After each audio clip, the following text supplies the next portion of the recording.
Harit Noah recently made history by becoming the first Indian to taste victory at the Dakar Rally. He's tuning in with us today to discuss his incredible Dakar 2024 run and lots more. Thank you for joining us, Harit. Yeah, hi, how are you? I'm doing good. I have to start off by congratulating you. There's a lot to be proud of. How does it feel? Yeah, it feels really good. Obviously, now it's kind of sunk in. It's been a few weeks now. Beginning was a little difficult, like, because just to believe that it went down the way it did, you know? And yeah, that trophy definitely reminds me, like, of all the work I did during the years. It's all worth it, you know? So yeah, definitely a good year and something to build on for the future as well. Right. And you took your victory in the Rally 2 class. I think perhaps what's even more incredible is that you finished 11th in the general standings, some 6 minutes off the top 10. Could you explain to us the difference between Rally 2 and Rally GP? Yeah, so I was Rally GP until this year. So I shifted down. I changed to Rally 2. I thought it's better for me because to build some confidence, and also, yeah, just better for me. The only difference is that in Rally 2 there is a chance that you can continue the race if if you don't finish a stage, you can still continue in the experience category. That's not possible in the GP. The other difference is that you are allowed to use different tires. So I had used two different tires in the rare, like the normal kind of desert tire when it's like really rocky and stuff, and when it's really completely sandy, I use the Baja tire, which has a little more traction, but yeah, it's not that durable. So that's one kind of advantage in racing Rally 2, but that's all. Like there's no other difference All right. as far as I know. And take me through your Dakar 2024 journey. I understand in the first week you were saying that you were considering quitting. Yeah. So yeah, the first day was for me every Dakar, like the first 3 days are really difficult because I think the body tries to get used to like all the intense days. But yeah, the first day was really bad for me because I think I dehydrated. I didn't drink enough water. So I was like had a super bad headache. The stage was also difficult, but not the hardest stage, but still like hard. And yeah, I just didn't drink enough, I guess, and I had like cramps everywhere during the race, and as well as a really bad headache. So that became really bad towards the end, and that's one of the stages. I mean, I think the only stage where I was like, I wish I could just stop, you know? I mean, obviously I didn't, but yeah.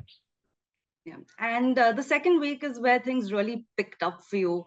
You won stages 8 and 10. So what fell into place? Was it just finding that confidence on the bike? Yeah, I think that's correct. Like, I obviously in the beginning, I always tend to start slow at any kind of rally because I get used to the bike because during the year I don't ride it as much. I think I had like a week of riding that bike except the races last year.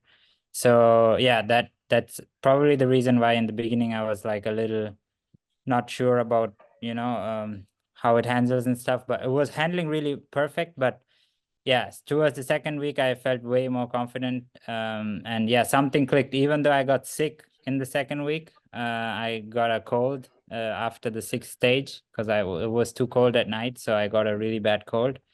But I guess that didn't stop, and yeah, I did pretty good the second week. And I think probably in my whole career, the most important moment would have been the stage 10.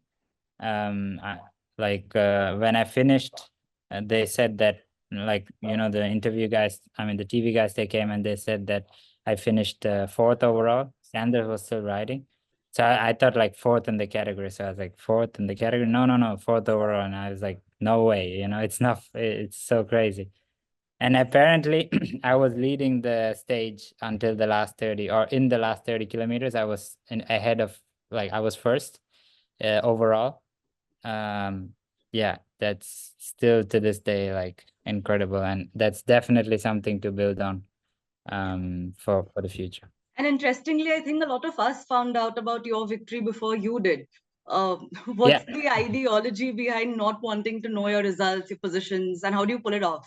Yeah, it's not easy to pull it off because you know, people obviously, like when you meet someone, they're like, hey, congratulations, you know, you're still in the race, you're this whatever position. So that way it's not easy, but I tell my team before the race that that's how I want to do it, and they, you know, they agree with it and like give me my space, which is nice.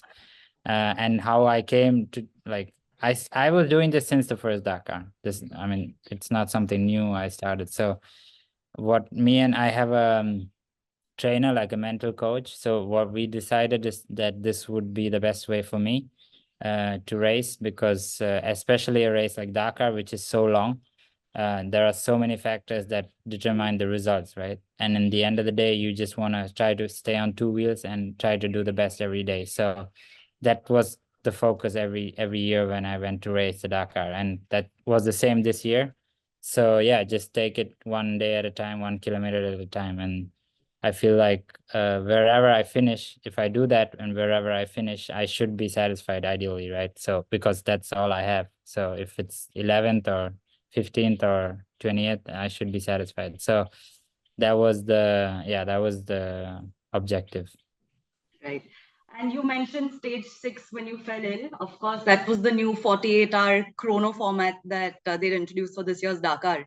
Yeah. How would you compare this year's edition to previous editions? I would say it's probably the hardest Dakar I've done. I've done all the ones in Saudi, so definitely much harder than all of the ones before, in the form of physical hard, like being hard on physically as well as navigation. I feel like almost every stage there are, you know, times where you're like, where am I? Where do I go? Not completely lost, but still like you have to focus, which is really nice, and it's probably for my favor because I'm a better navigator than a rider, like if you compare the whole grid.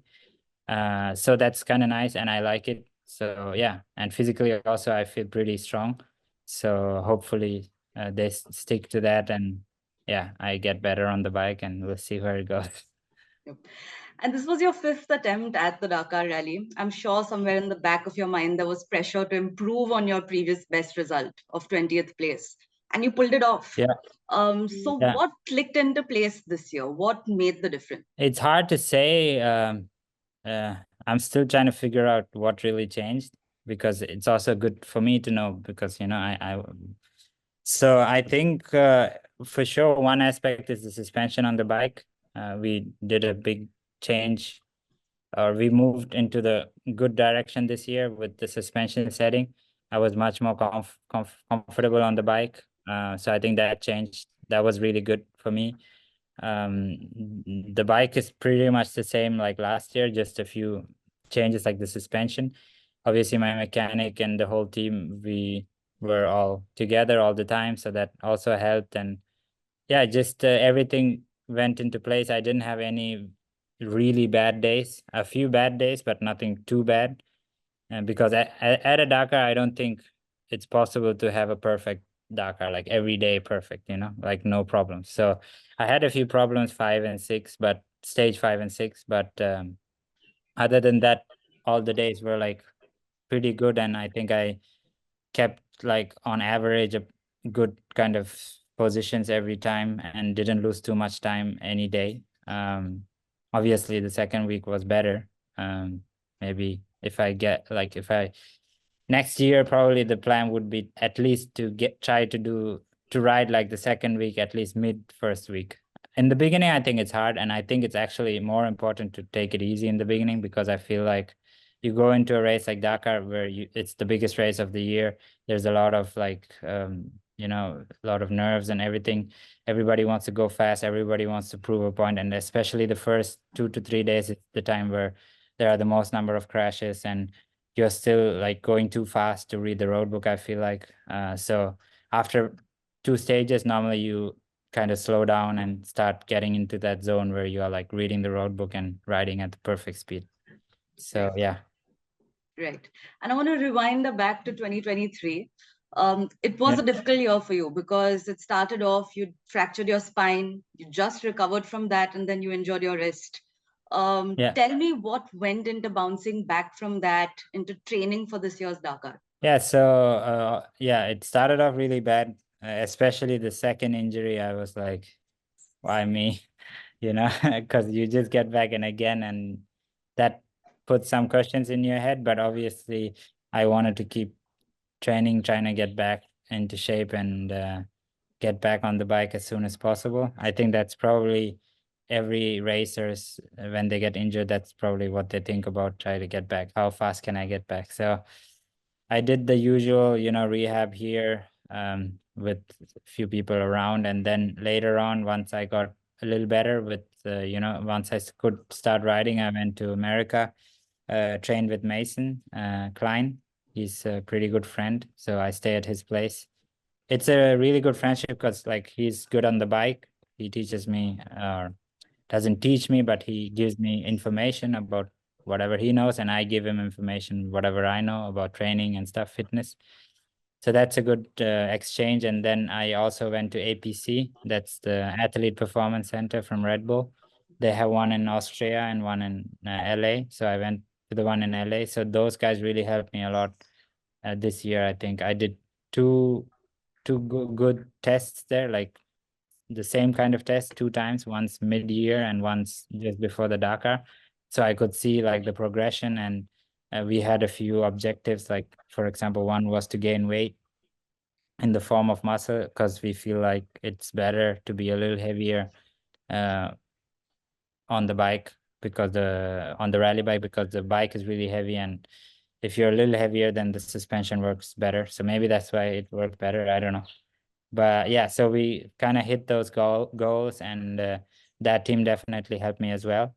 But yeah, other than that, it was just some training at Mason's place, like 2 months, 1 month at a time, like separate, and the APC testing and training. And yeah, a lot of hours on the bike here in Kerala as well.